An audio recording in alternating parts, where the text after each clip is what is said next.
Mu myaka iheze twarababwiye ukuntu mw'ibanki Bankobu hakorerwa ubucakara. Twarababwiye ko ibanke Bankobu yagiraniye amasezerano n'ishirahamwe Infinity Group. Iryo naryo rikaba rirongowe n'umupfasoni Irvine Florial Murame. Iryo shirahamwe akaba ari ryo rirondera abakozi, hanyuma Bankobu nayo igaca ikoresha abo bakozi. Mugabo ntaba ari ibahemba, bagahembwa n'ishirahamwe Infinity Group. Murumva yuko Bankobu ibifitaniye amasezerano n'iryo. Twarababwiye ukuntu abo bakozi bakora batagira kontra nimwe. Twarababwiye ukuntu abo bakozi naho bakorera muri Bankobu ata burenganzira bafise bwo kuronswa ideni canke ingurane. Twarababwiye ukuntu abo bakozi bakora hatisunzwe ubusumbasumbane bw'impamyabushobozi bafise. Muri abo baba bazanywe na Infinity, umukozi yahejeje kaminuza ahembwa umushahara umwe n'uwahejeje RP, n'uwahejeje A2 canke n'umudeseti canke n'umu A3. Ivyo si ivy'imbeshere rero, bose bahembwa umushahara umwe, umushahara wa baba 250. Umviriza aka kantu rero, waba umaze imyaka 6 canke 10 bakarara bazanye uwundi mukozi aciye muri Infinity, muhembwa amafaranga angana. Murumva rero ko atavyo kuvuga ngo naka afise uburambe mu kazi. Oya, ivyo ntibirimwo, ivyo ntibimaze. Reka ndabongere ntimuvyimbigwe. Ku bakozi bose Bankobu ifise, abenshi cane nabava mw'ishirahamwe Infinity. Uno musi ntiduhogora tubabwira ibi na biriya kuri aba bakozi. Reka tubashikirize urwandiko aba bakozi ba Infinity bakorera muri Bankobu bandikiye umukuru wa Bankobu. Kuri nyakubahwa mukuru wa banke Bankobu: imvo, kubaza, gusaba no kumenyesha.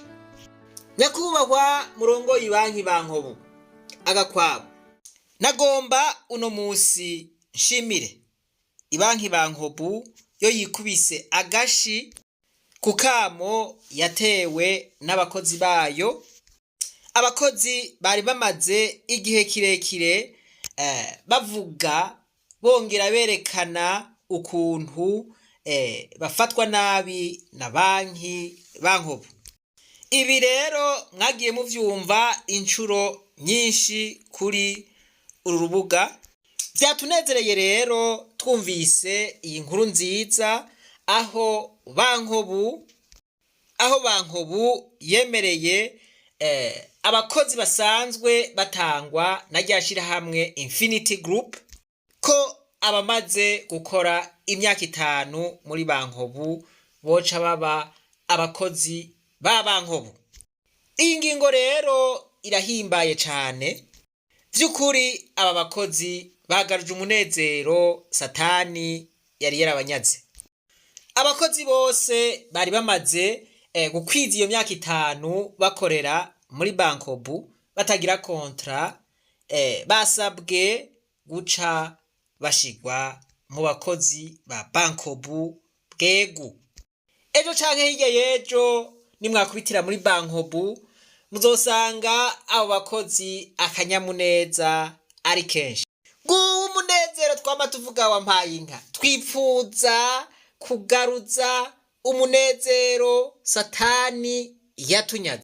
Voilà, aka n'akarorero keza aba bakozi baraye bagaruje umunezero Satani yabanyaze. Dushimire abarongozi ba Bankobu kubona barumvise akamo batewe, hanyuma bakagakorerako. Kino gihe bakaba batunganirije abakozi babo. Tubasabe rero yuko n'abandi boheza bakabagirira gutyo. Imana rero nibahezagire mwese. Reka twibananize kwa rugendo rwacu maze tugaruze umunezero Satani yatunyaze. Umuntu atarashika mu ishuri ry'abarundi bose turamuhaye kaze. Nizere ko abakozi ba Bankobu bagarurijwe umunezero atacobabuza kuza mw'ishure ry'abarundi bose. Imiryango iruguruye. Mw'ishure ry'abarundi bose nta rindi hangiro dufise atari ukugaruza umunezero Satani yatunyaze.